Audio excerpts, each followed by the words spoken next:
Em março de 2024, enquanto catalogava fotografias históricas para o Arquivo Público do Estado de São Paulo, a arquivista doutora Mariana Santos examinou uma imagem em preto e branco, datada de 1935, doada pela família de um fotógrafo paulista chamado Antônio Ferreira.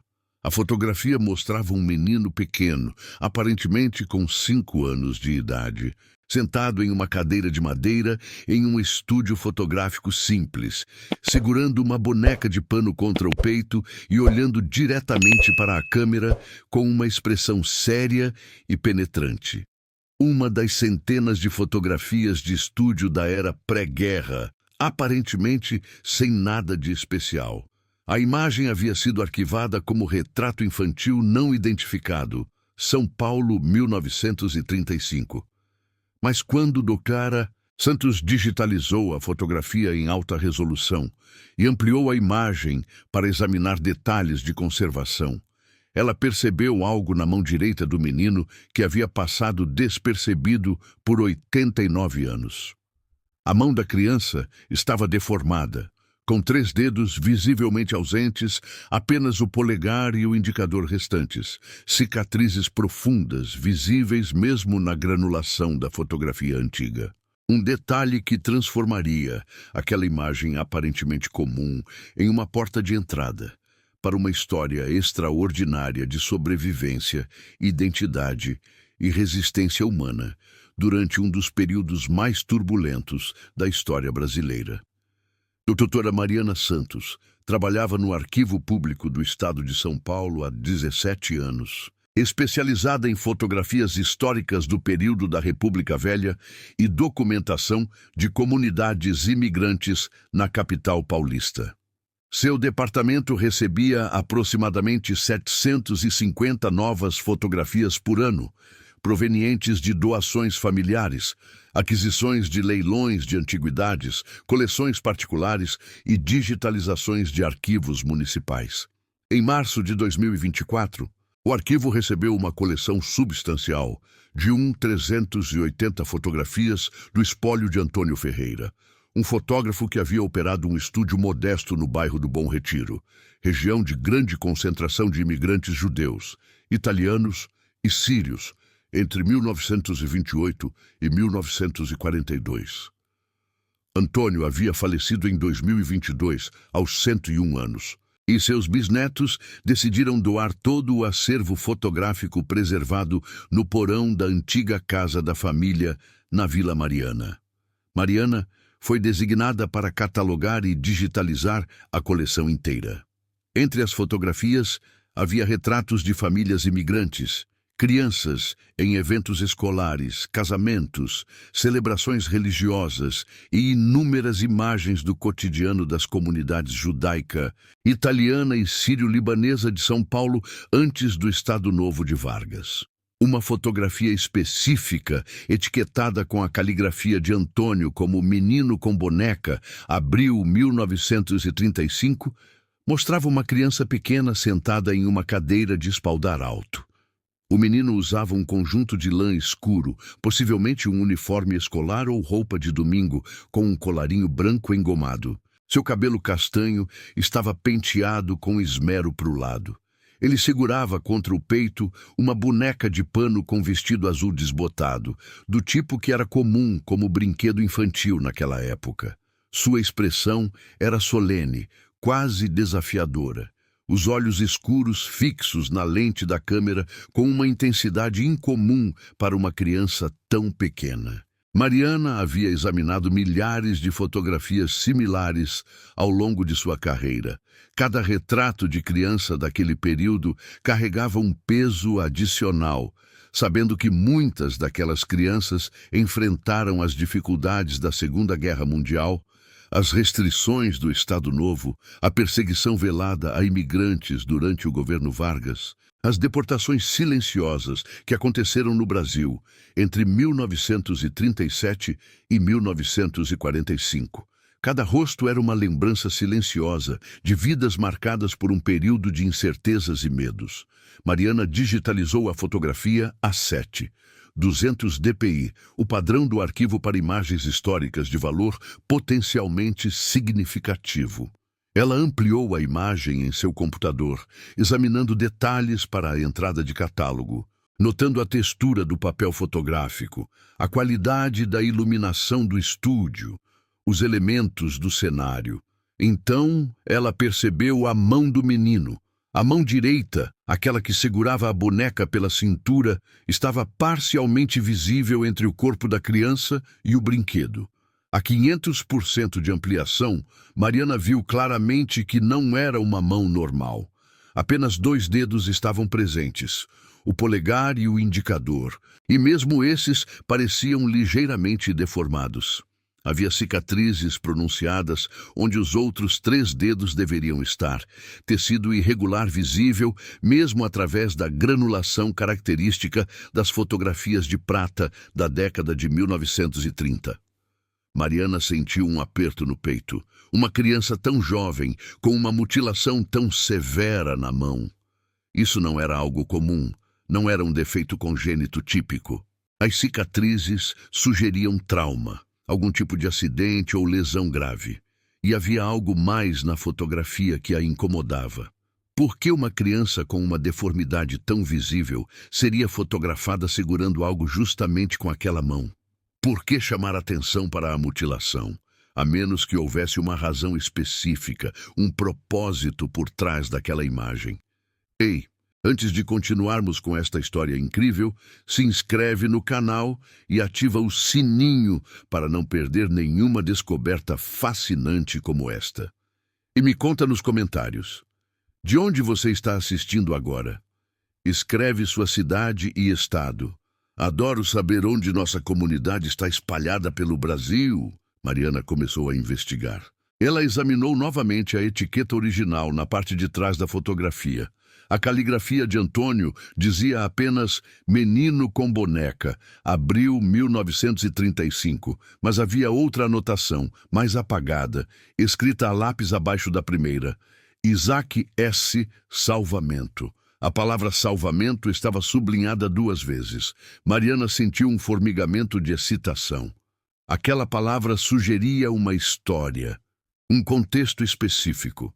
Ela voltou à coleção completa de Antônio Ferreira, procurando outras fotografias de 1935, outros registros que pudessem estar conectados. Entre os documentos pessoais de Antônio, preservados junto com as fotografias, Mariana encontrou um caderno encadernado em couro, páginas amareladas e frágeis, com entradas datadas de 1930 a 1942. Ela folheou cuidadosamente até abril de 1935, entrada de 18 de abril de 1935. Hoje, fotografei o pequeno Isaac pela primeira vez desde o incêndio da fábrica. Sua mãe Rachel me pediu para fazer um retrato dele com a boneca que sua irmã Esther lhe deu no hospital. Ele não queria soltar a boneca, mesmo para o retrato. Disse que ela protege sua mão machucada. Aquela criança tem um olhar que atravessa a alma. Ele sobreviveu àquilo por alguma razão. Rachel insiste que é obra de Deus. Talvez seja. Fotografei a mão dele como ela pediu. Ela quer que ele se lembre de que sobreviveu, de que é forte. Não sei se é prudente, mas não sou eu quem decide como uma mãe preserva a memória do filho. Que Deus proteja este menino. Mariana leu a entrada 3 vezes. Um incêndio em uma fábrica. Uma sobrevivência milagrosa. Uma mãe que queria documentar a força do filho. A boneca como objeto de proteção e conforto. Ela tinha um nome agora. Isaac S. E sabia que havia uma história de trauma e sobrevivência por trás daquela imagem. Mas quem era Isaac? Onde estava sua família? Eles haviam sobrevivido às turbulências da era Vargas. Mariana iniciou uma busca sistemática. Ela consultou os registros de incêndios em São Paulo de 1934 e 1935, nos arquivos do Corpo de Bombeiros da capital. Em janeiro de 1935, houve um grande incêndio no Bom Retiro. Uma fábrica têxtil de propriedade de imigrantes judeus foi completamente destruída. 22 pessoas morreram. 51 ficaram feridas. Entre os feridos estava uma criança identificada como Isaac Schulman, 4 anos, com queimaduras graves e perda de 3 dedos da mão direita por esmagamento durante o desabamento de uma viga. Mariana encontrou o nome completo, Isaac Schulman. Ela procurou nos registros da Congregação Israelita Paulista e nos arquivos da Sociedade Beneficente Israelita. A família Schulman estava listada como residentes do Bom Retiro desde 1922, vindos de Bessarábia, região da atual Moldávia. O pai, Moisés Schulman, trabalhava como supervisor na mesma fábrica têxtil onde ocorreu o incêndio. A mãe, Rachel Schulman, costurava em casa para complementar a renda. Tinham 3 filhos: Esther, nascida em 1926, Isaac, nascido em novembro de 1930, e Miriam, nascida em 1933. A família morava em um cortiço na Rua da Graça, número 47, a poucas quadras da fábrica. Nos registros do Hospital Israelita Albert Einstein, que na época funcionava em instalações menores na região central, Mariana encontrou mais informações detalhadas. Isaac Schulman foi admitido em 22 de janeiro de 1935, com queimaduras de 2º e 3º grau em 40% do corpo, inalação severa de fumaça e lesões traumáticas na mão direita causadas pelo esmagamento sob uma viga de madeira em chamas. Foi submetido a 4 cirurgias reconstrutivas. Permaneceu hospitalizado por 3 meses e meio. O relatório médico final, datado de 6 de maio de 1935, indicava: paciente Isaac Schulman, 4 anos, recebeu alta hospitalar. Sobreviveu contra todas as expectativas médicas. Amputação de 3 dedos da mão direita foi necessária para prevenir gangrena. Criança demonstra resiliência excepcional. Recomendada fisioterapia contínua e acompanhamento psicológico devido ao trauma testemunhado. Presenciou a morte do pai no incêndio. Mariana sentiu lágrimas nos olhos. Isaac não havia apenas sobrevivido ao incêndio. Ele havia perdido o pai naquele dia. A boneca na fotografia ganhava um significado ainda mais profundo. Era mais do que um brinquedo. Era um símbolo de que, apesar da tragédia, apesar da perda, apesar da dor física e emocional, aquele menino ainda era uma criança que merecia conforto e amor. Mariana precisava saber mais. Ela precisava encontrar Isaac ou sua família. Ela precisava saber o que aconteceu com aquele menino de olhos penetrantes que segurava uma boneca como se ela fosse sua âncora à esperança. Doutora Santos iniciou uma investigação abrangente para rastrear a vida de Isaac Schulman após aquela fotografia de 1935. Ela começou com o que sabia, informações confirmadas, nome completo, Isaac Schulman, data de nascimento, novembro de 1930, local de nascimento, São Paulo, capital, família, mãe Rachel Schulman, irmãs Esther e Miriam, pai Moisés Schulman, falecido em janeiro de 1935. Comunidade, imigrantes judeus da Bessarábia, residentes do Bom Retiro. Trauma, incêndio na fábrica têxtil em janeiro de 1935, queimaduras graves, perda de 3 dedos da mão direita, testemunhou a morte do pai. Fotografia.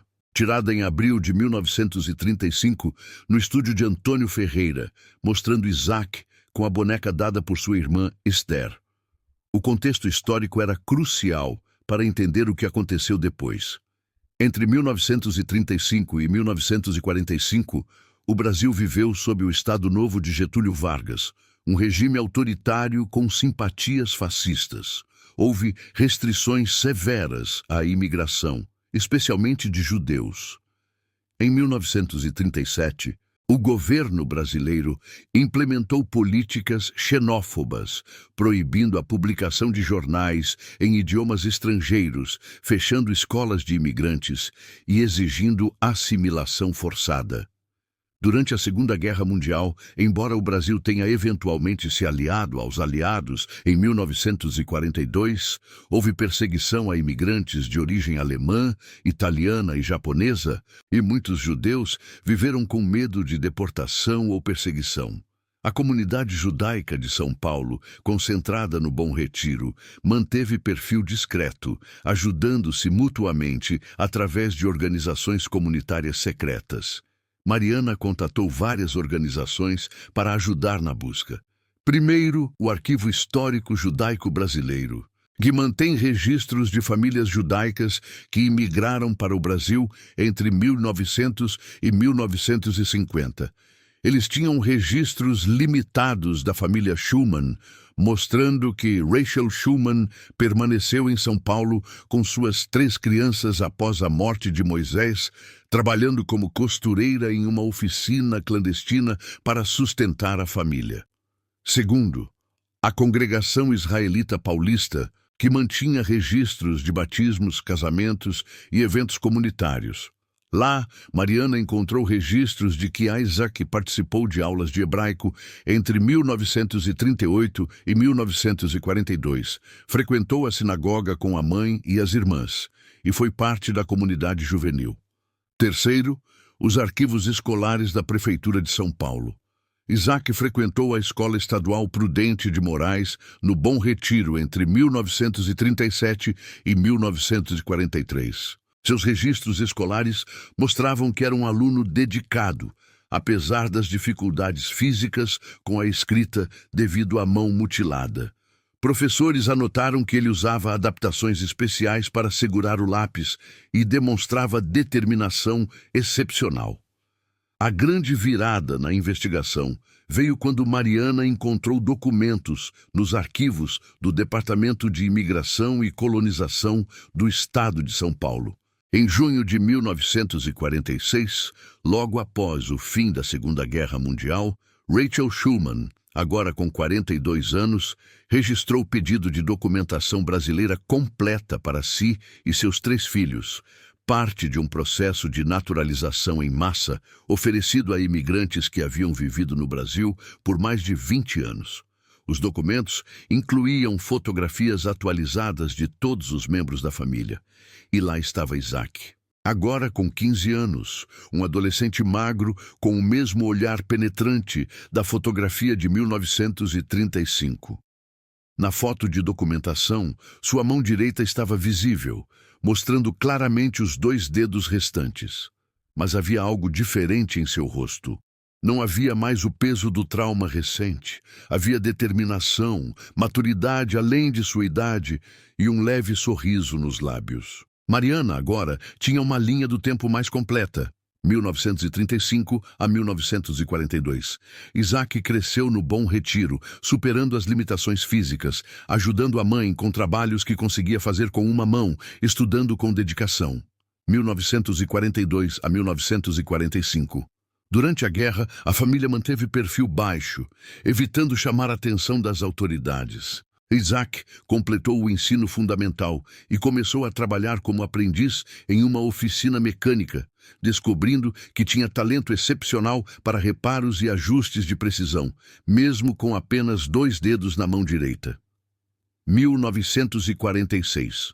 A família se naturalizou brasileira. Isaac, agora com 15 anos, estava determinado a continuar os estudos. Mas Mariana precisava saber o que aconteceu depois. Ela procurou em registros escolares de nível médio e encontrou que Isaac Schumann se matriculou na Escola Técnica Federal de São Paulo em 1947, no curso de Mecânica Industrial. Formou-se em 1950 com honras, apesar de ser o único aluno com deficiência física em sua turma. O trabalho de conclusão dele, preservado nos arquivos da escola, era sobre adaptações de ferramentas para trabalhadores com limitações manuais, um tema claramente inspirado por sua própria experiência. O trabalho era tecnicamente brilhante e demonstrava uma compreensão profunda não apenas de mecânica, mas de como a engenhosidade humana pode superar limitações físicas. Em 1952, Mariana encontrou um registro de casamento. Isaac Schulman, 21 anos, mecânico industrial, casou-se com Lea Rosenberg, 19 anos, professora primária, também descendente de imigrantes judeus, natural de Santos. A cerimônia foi realizada na Congregação Israelita Paulista. Entre as testemunhas estavam Rachel Schulman e Esther Schulman Cohen, que havia se casado 2 anos antes. Nos anos seguintes, Mariana rastreou a vida da família através de registros de nascimento. 1953, nascimento de David Schulman. 1956, nascimento de Ruth Schulman. 1959, nascimento de Samuel Schulman. Isaac e Lea tiveram 3 filhos, todos nascidos em São Paulo, todos criados na tradição judaica, todos educados com ênfase na importância da resiliência e da educação. Em 1965, Mariana encontrou algo extraordinário, um artigo de jornal no estado de São Paulo, seção de economia, com o título "Imigrante judeu cria oficina mecânica revolucionária no Bom Retiro". O artigo, datado de 23 de agosto de 1965, contava a história de Isaac Schulman, agora com 34 anos, que havia aberto sua própria oficina mecânica especializada em adaptações de veículos e máquinas para pessoas com deficiências físicas. O artigo incluía uma fotografia de Isaac em sua oficina, sorrindo, usando macacão de trabalho, com ferramentas adaptadas penduradas na parede atrás dele. Sua mão direita, com 2 dedos, era claramente visível na foto, segurando uma chave inglesa especialmente modificada. O artigo dizia: Isaac Schulman sobreviveu a um incêndio devastador quando tinha apenas 4 anos. Perdeu 3 dedos da mão direita e seu pai no mesmo dia. Mas em vez de se deixar definir pela tragédia, ele transformou sua limitação em inovação. Sua oficina não apenas conserta carros, ela transforma vidas, criando adaptações que permitem que pessoas com deficiências físicas trabalhem, dirijam e vivam com independência. Mariana sentiu um nó na garganta. Aquele menino de 4 anos que segurava uma boneca em 1935, traumatizado e mutilado, havia se tornado um homem que dedicava sua vida a ajudar outros a superar limitações físicas. Mas ela precisava saber mais. Ela precisava saber se Isaac ainda estava vivo, se ainda havia uma chance de conectar a fotografia de 1935 com o homem que ele se tornou. Mariana procurou em registros públicos, bancos de dados de CPF, registros eleitorais. O que ela encontrou a deixou emocionada. Isaac Schulman, nascido em novembro de 1930, ainda estava registrado como eleitor ativo. Seu último endereço cadastrado era em um bairro residencial em Santo Amaro, zona sul de São Paulo. Ele tinha 93 anos em 2024. Havia uma forte possibilidade de que ele ainda estivesse vivo. Mariana enfrentou uma decisão delicada. Contatar sobreviventes de traumas profundos sobre seu passado exigia extrema sensibilidade. Muitas pessoas que passaram por tragédias na infância construíram vidas inteiras tentando seguir em frente, criar novas memórias, não ficar presas ao sofrimento. Um contato inesperado sobre um trauma de 89 anos atrás poderia ser profundamente perturbador. Mas Mariana também sabia que muitos sobreviventes queriam que suas histórias fossem documentadas, queriam que seu sofrimento fosse reconhecido, queriam que as futuras gerações aprendessem com suas experiências. Mariana decidiu proceder com cuidado extremo. Ela contatou a Associação Brasileira de Sobreviventes e Descendentes de Vítimas do Holocausto e Traumas de Guerra, explicou a situação e pediu que servissem como intermediários. A organização concordou em ajudar. O contato aconteceu em outubro de 2024. Uma assistente social da organização visitou o endereço registrado de Isaac Schulman em Santo Amaro. Ela bateu na porta de uma casa térrea bem cuidada, com jardim na frente e uma placa discreta ao lado da porta que dizia Família Schulman. Quem atendeu foi uma mulher de aproximadamente 65 anos, cabelos grisalhos presos em um coque, sorriso caloroso. Pois não, ela disse. Meu nome é Débora, sou da Associação de Sobreviventes. Estou procurando o Sr. Isaac Schulman. A mulher pareceu surpresa. Sou Ruth, filha dele. Meu pai está aqui. Aconteceu algo. Débora explicou gentilmente que uma pesquisadora havia encontrado uma fotografia histórica de 1935 e acreditava que poderia ser do pai dela quando criança e queria compartilhar a descoberta, mas apenas se a família estivesse confortável com isso.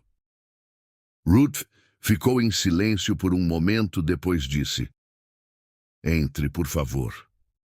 A casa era aconchegante, cheia de fotografias de família nas paredes, cheiro de café fresco vindo da cozinha. Ruth levou Débora até uma sala de estar onde um homem idoso estava sentado em uma poltrona reclinável, lendo um livro com uma lupa. Ele usava óculos grossos, tinha cabelos brancos finos e sua postura era ligeiramente curvada pela idade. Mas quando ele levantou o olhar, Débora reconheceu imediatamente aqueles olhos. Os mesmos olhos penetrantes, escuros, intensos, da fotografia de 1935. Pai, Ruth disse suavemente, tem uma pessoa aqui que quer falar com você sobre uma fotografia antiga. Isaac colocou o livro de lado e olhou para Débora com curiosidade. Uma fotografia? De quando? De 1935, Sr. Schulman, logo após o incêndio na fábrica. O rosto de Isaac mudou. As rugas pareceram se aprofundar. Ele ficou em silêncio por um longo momento, depois acenou com a cabeça. Sente-se, ele disse, sua voz rouca, mas firme. Débora explicou sobre o arquivo público, sobre doutora Mariana Santos, sobre a coleção de fotografias de Antônio Ferreira, sobre a descoberta da imagem mostrando um menino com uma boneca e a mão mutilada. A pesquisadora acredita que esse menino é o Sr. Isaac. Ela gostaria de compartilhar a fotografia com o senhor, mas apenas se o senhor quiser ver.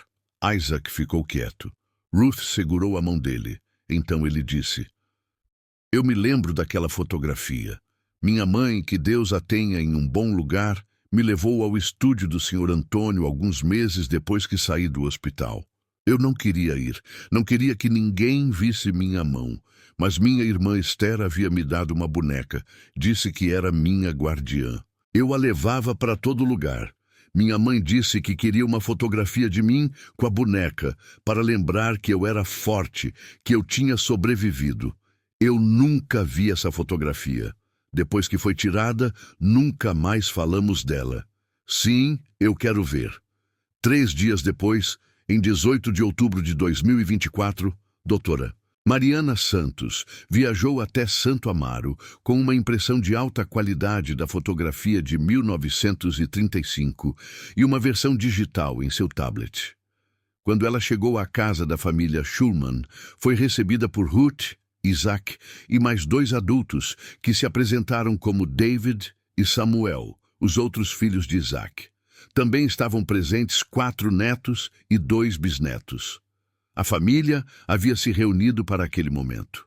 Mariana entrou e sentou-se ao lado de Isaac. Senhora Isaac, ela disse gentilmente, encontrei esta fotografia enquanto catalogava o arquivo do fotógrafo Antônio Ferreira. A imagem mostra um menino pequeno segurando uma boneca. Quando ampliei a fotografia, vi a mão do menino, e isso me levou a investigar quem era essa criança. Passei meses pesquisando e descobri sua história. Esta fotografia é do senhor. Foi tirada em abril de 1935, 3 meses depois do incêndio. Mariana mostrou a fotografia a Isaac. Ele pegou o tablet com as 2 mãos, a direita com apenas 2 dedos, a esquerda inteira. Ele olhou para a imagem por um longo tempo em silêncio. Suas mãos tremiam ligeiramente. Lágrimas começaram a escorrer pelo seu rosto, molhando sua barba branca. Sou eu, ele disse com voz embargada. Aquele menino sou eu, e essa é a boneca da Esther. Ele ampliou a imagem, aproximou o rosto da tela, estudou cada detalhe. Eu me lembro desse dia, lembro do estúdio, lembro de estar com medo, lembro de segurar a boneca com força, porque era a única coisa que me fazia sentir seguro. Lembro do Sr. Antônio me dizendo para olhar para a câmera, mas eu não conseguia sorrir. Não conseguia fingir que estava tudo bem. Ele olhou para Mariana. Eu nunca vi esta fotografia. Minha mãe deve ter guardado, mas depois da guerra, depois de tudo que passamos, muitas coisas se perderam. Pensei que não existisse nenhuma foto minha daquele tempo. Ruth estava chorando. David colocou a mão no ombro do pai. Samuel limpou os próprios olhos. Isaac continuou. Você sabe o que aconteceu naquele dia? No dia do incêndio? Mariana balançou a cabeça. Só sei o que estava nos registros hospitalares e do corpo de bombeiros, que houve um incêndio na fábrica têxtil onde seu pai trabalhava, que 22 pessoas morreram, que o senhor foi gravemente ferido. Isaac assentiu devagar. Eu vou te contar. Eu tinha 4 anos. Meu pai me levou para a fábrica naquela manhã porque minha mãe estava doente e não podia cuidar de mim. Ele me colocou em um canto do depósito com alguns brinquedos e disse para eu ficar quieto enquanto ele trabalhava. Então, começou o incêndio.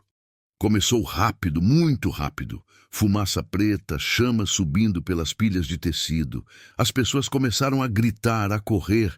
Meu pai veio me buscar. Ele me pegou no colo e correu em direção à saída. Mas uma viga do teto estava em chamas e caiu. Caiu em cima de nós. Isaac parou, respirou fundo. Continuou. Meu pai me jogou para o lado no último segundo. A viga caiu em cima dele, não em cima de mim, mas esmagou minha mão direita contra o chão. Eu estava preso, não conseguia me mover. Meu pai estava debaixo da viga, em chamas. Ele gritou para mim, Isaac, não desiste, alguém vai te tirar daqui, você vai viver. Essas foram as últimas palavras dele. Então, 2 homens apareceram, conseguiram levantar a viga o suficiente para me puxar e me carregaram para fora. Minha mão estava destruída, minha pele queimada, mas eu estava vivo. Meu pai não. Ele me salvou. Ele se sacrificou para que eu vivesse. A sala estava completamente silenciosa, exceto pelos soluços contidos de vários membros da família. Eu passei 3 meses e meio no hospital. Fizeram 4 cirurgias na minha mão. Tiraram 3 dedos.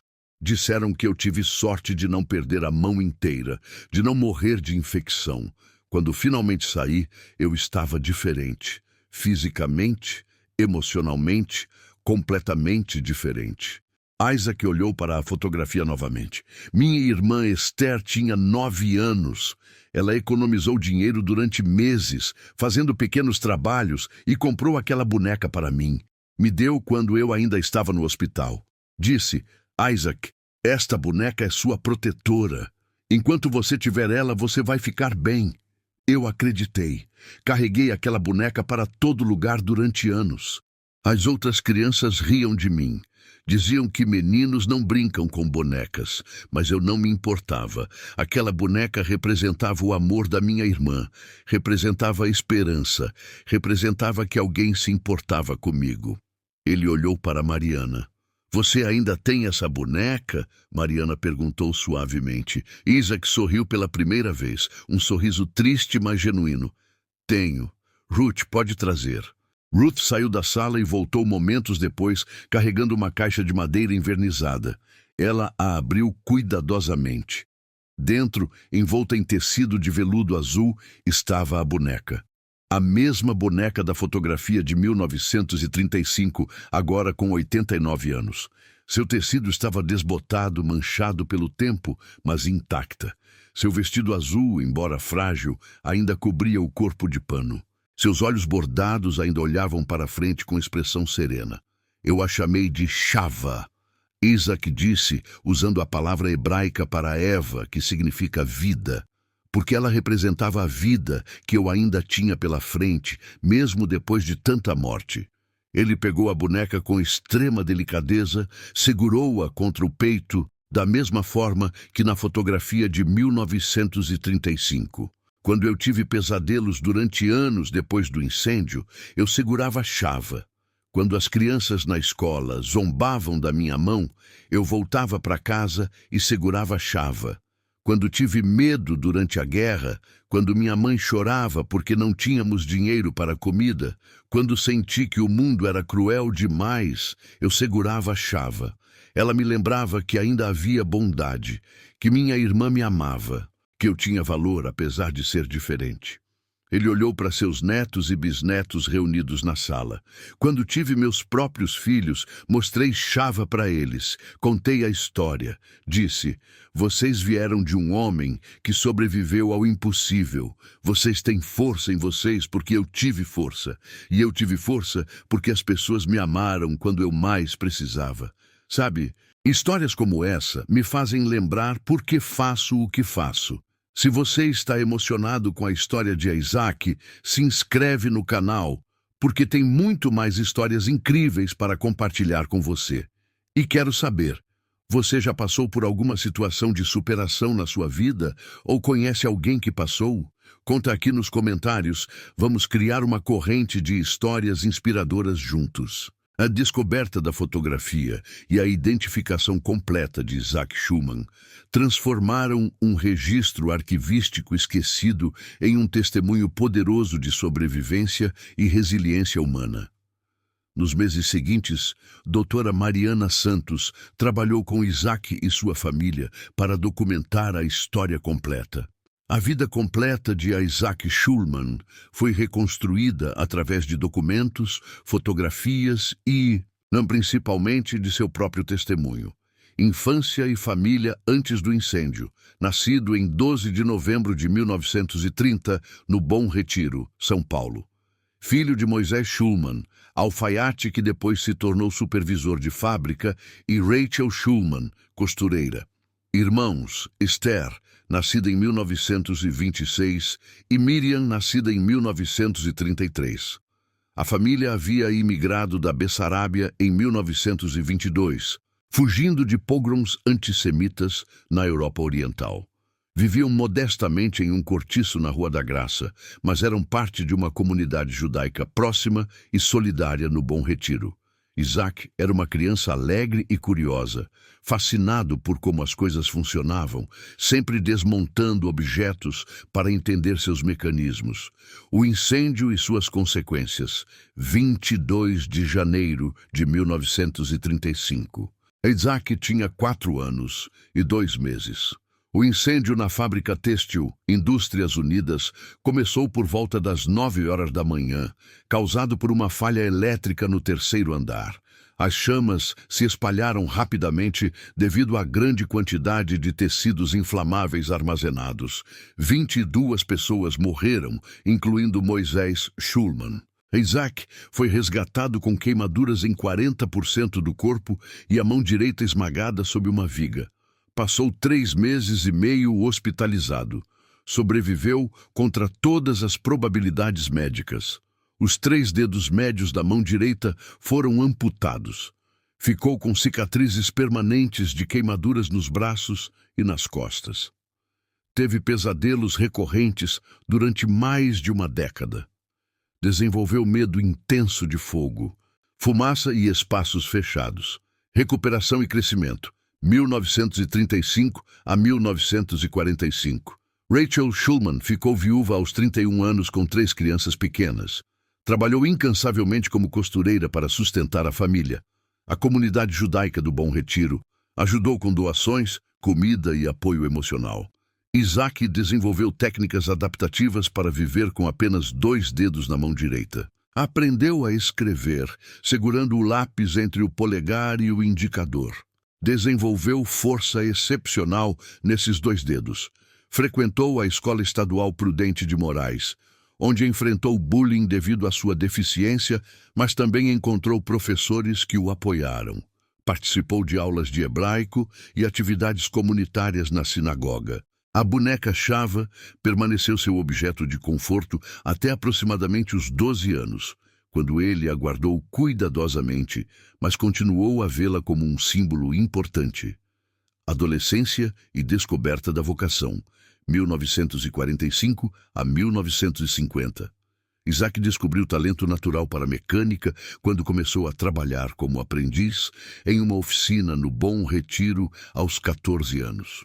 Seu chefe, um italiano chamado Giuseppe Romano, ficou impressionado com a habilidade de Isaac de fazer ajustes de precisão mesmo com a mão limitada. Isaac desenvolveu e adaptou suas próprias ferramentas para compensar a falta de dedos. Matriculou-se na Escola Técnica Federal em 1947, onde foi o primeiro aluno com deficiência visível a frequentar o curso de mecânica industrial. Formou-se em 1950 com distinção, apresentando um projeto revolucionário sobre adaptações de ferramentas. Durante esse período, Isaac também ajudou a cuidar de suas irmãs mais novas e apoiou financeiramente sua mãe. Vida adulta e família, 1950 a 1970. Em 1952, aos 21 anos, Isaac conheceu Leah Rosenberg em um evento comunitário da sinagoga. Leah era professora primária, descendente de imigrantes judeus de Santos, e ficou impressionada não pela deficiência de Isaac, mas por sua inteligência, bondade e humor. Casaram-se no mesmo ano. Tiveram 3 filhos: David, em 1953, Ruth, em 1956 e Samuel, em 1959. Isaac trabalhou em várias oficinas mecânicas, sempre ganhando respeito por sua competência técnica. Em 1963, com economias acumuladas durante 11 anos e um empréstimo de uma associação de crédito comunitária, Isaac abriu sua própria oficina mecânica especializada, Oficina Schulman, Adaptações e Reparos. A especialidade era criar adaptações em veículos e máquinas para pessoas com deficiências físicas. A oficina ganhou reputação rapidamente. Isaac se tornou conhecido em toda São Paulo como o mecânico que entendia limitações porque vivia com elas. O impacto social, 1965 a 1990. A oficina Schulman não era apenas um negócio, era uma missão. Isaac cobrava preços reduzidos ou até trabalhava de graça para pessoas com deficiências que não podiam pagar. Desenvolveu mais de 50 adaptações diferentes para veículos, controles manuais para pessoas sem uso das pernas, volantes adaptados para quem tinha apenas uma mão, pedais modificados, sistemas de ignição simplificados. Treinou dezenas de aprendizes, muitos deles também pessoas com deficiências físicas. Deu palestras em escolas técnicas sobre engenharia adaptativa. Foi reconhecido pela Prefeitura de São Paulo em 1978, com um certificado de mérito por contribuições excepcionais à inclusão de pessoas com deficiência. Em 1985, foi entrevistado pelo programa Globo Repórter em uma matéria especial sobre superação. Na entrevista, mostrou sua mão, contou sobre o incêndio e disse: "Eu poderia ter passado minha vida inteira como vítima, mas escolhi ser um sobrevivente. E sobreviventes não apenas vivem, eles ajudam outros a viver também." Aposentadoria e legado, 1990 a 2024. Isaac passou a gestão da oficina para seu filho Samuel em 1995, aos 64 anos. Mas continuou trabalhando meio período como consultor até 2010. Leah faleceu em 2015, após 63 anos de casamento, uma perda devastadora para Isaac. Ele continuou morando independentemente em sua casa em Santo Amaro até 2022, quando mudou-se para a casa de sua filha Ruth, após uma queda.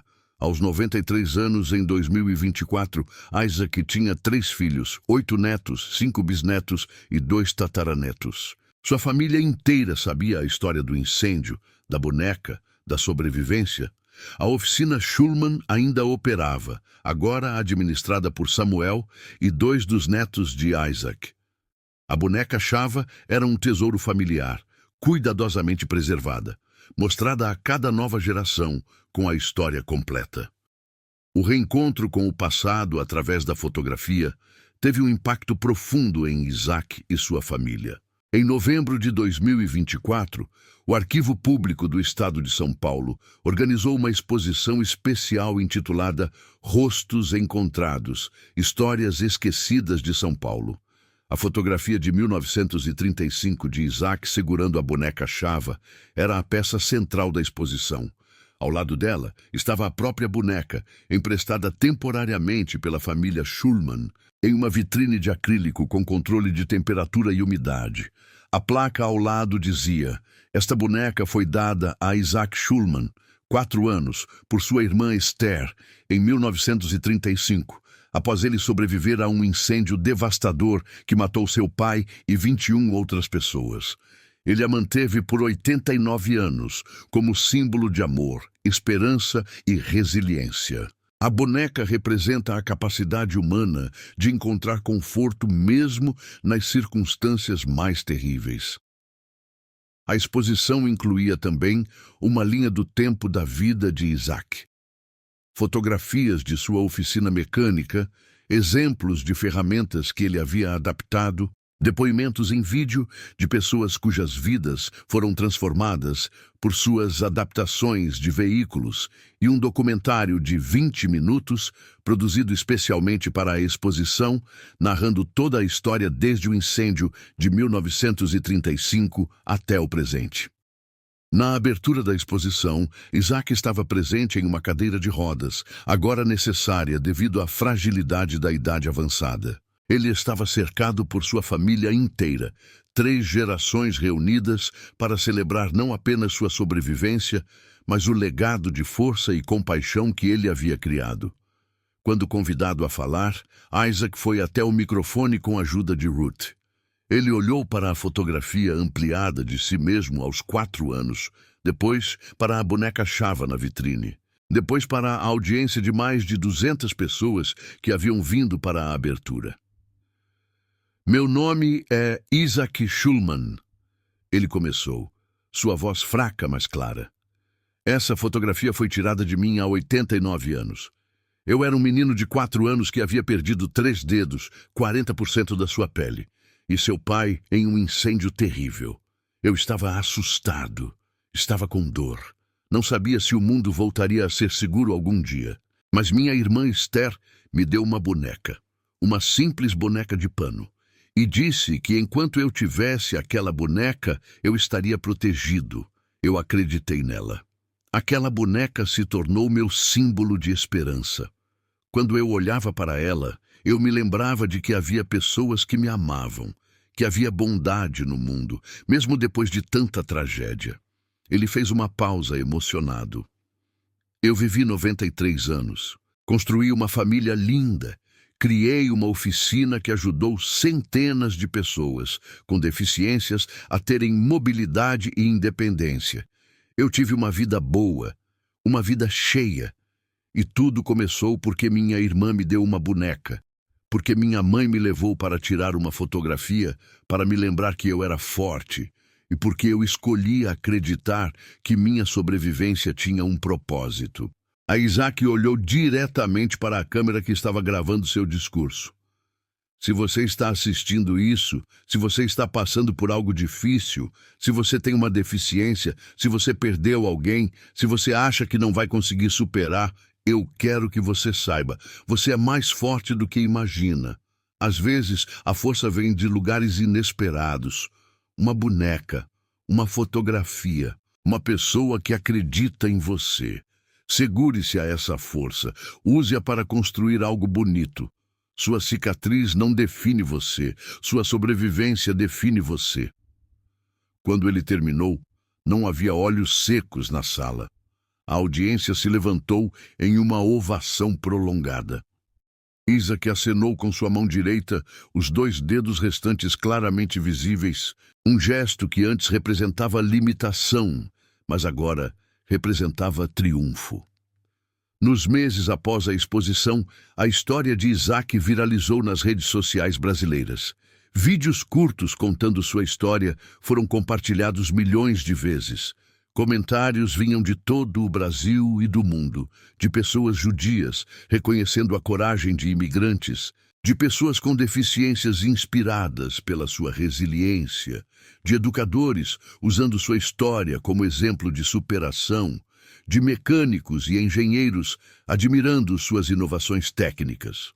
Em dezembro de 2024, Isaac recebeu uma homenagem especial da Assembleia Legislativa de São Paulo, reconhecendo suas contribuições excepcionais à sociedade paulista através de décadas de trabalho dedicado à inclusão de pessoas com deficiências. Na cerimônia, cercado por toda a sua família extensa, Isaac segurou a boneca Chava mais uma vez. Aos 94 anos, ele ainda tinha aquele olhar penetrante da fotografia de 1935. Mas agora havia algo mais naqueles olhos. Havia paz, havia satisfação, havia a certeza de que sua vida tinha significado. Esta boneca, ele disse ao público presente, é mais do que pano e linha.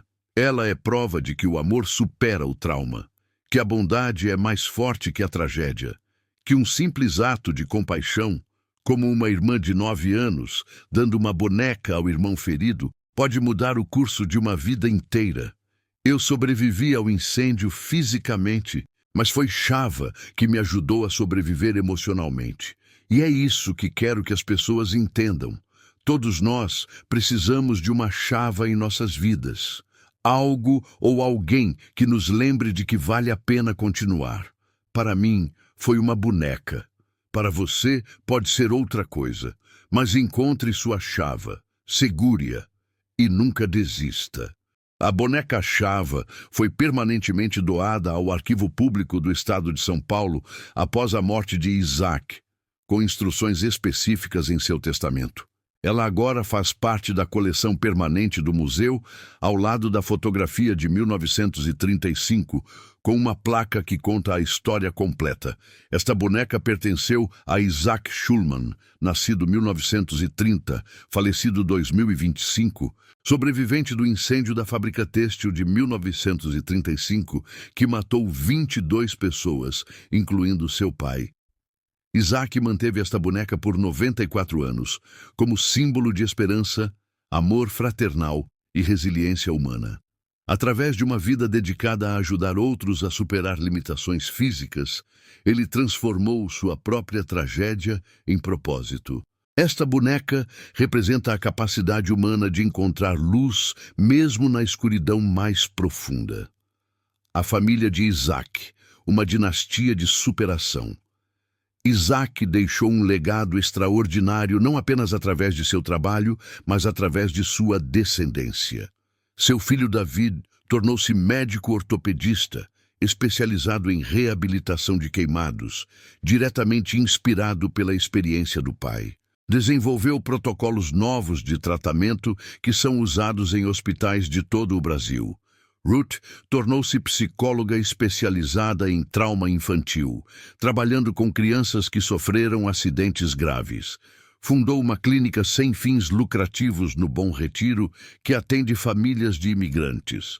Samuel assumiu a oficina Schulman e a expandiu, criando uma rede de 5 oficinas em diferentes bairros de São Paulo, todas especializadas em adaptações para pessoas com deficiências. Treinou mais de 150 mecânicos em técnicas adaptativas. Os 8 netos de Isaac seguiram caminhos diversos, mas todos carregam a história do avô como parte de sua identidade. 2 se tornaram engenheiros. Um é professor de história, uma é terapeuta ocupacional, um é empresário social, um é advogado de direitos humanos, um é documentarista e um é músico. Todos eles contam a história de Isaac para seus próprios filhos, perpetuando o legado de resiliência. Os 5 bisnetos, ainda jovens, cresceram ouvindo sobre o tataravô que sobreviveu ao incêndio. Para eles, ele não é uma figura histórica distante, mas vovô Isaac, que eles conheceram pessoalmente. que lhes mostrou sua mão com 2 dedos e explicou que diferente não significa menos. Os 2 tataranetos, ainda bebês quando Isaac faleceu, conhecerão o bisavô apenas através de histórias, fotografias e, mais importante, através da boneca Chava, que agora está preservada no museu, esperando que cada nova geração da família Schumann a visite e entenda de onde vieram. A mensagem final de Isaac. Em seus últimos meses de vida, Isaac gravou um vídeo testamento para sua família, para ser aberto após sua morte. No vídeo, ele está sentado em sua cadeira favorita, a boneca Chava em seu colo, e fala diretamente para a câmera. Para minha família, para todos que vierem depois de mim, eu vivi uma vida longa.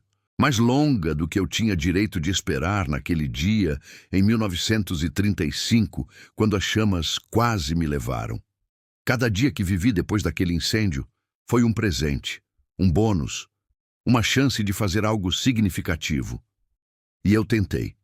Tentei todos os dias ser digno da segunda chance que recebi. Quando vocês olharem para a minha vida, não quero que vejam apenas um homem que sobreviveu a uma tragédia. Quero que vejam um homem que transformou dor em propósito, que transformou limitação em inovação, que transformou perda em amor. Meu pai morreu me salvando. Ele não teve escolha sobre deixar este mundo, mas eu tive escolha sobre como viver no mundo que ele me deu.